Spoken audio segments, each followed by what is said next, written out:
If so equipped, the daytime running lights illuminate with the engine on and the parking brake released.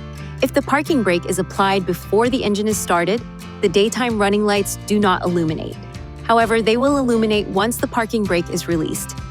To turn on your front parking lights, tail lights, license plate light, and instrument panel lights, turn the headlight switch to this position. To turn on the front headlights, turn the switch to this position. All the other lights will stay on. To turn on your high beam headlights, push this lever forward. You'll see a blue indicator light illuminate. Pull it back toward you to return to low beam.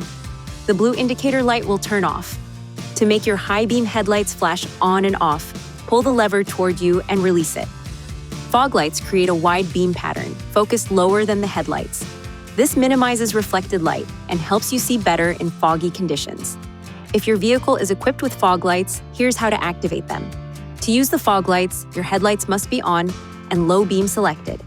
Move this switch to this position and your fog lights will come on. Move the switch to the off position to deactivate the fog lights.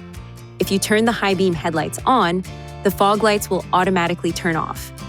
You can preset the headlights to automatically operate based on exterior lighting conditions. To activate this system, turn the headlight switch to the auto position. To turn the system off, turn the headlight switch to any other setting. The auto light system will also keep the headlights on for a period of time after you turn the ignition off and close all doors. There is a light sensor that controls the auto light system on the top of the instrument panel.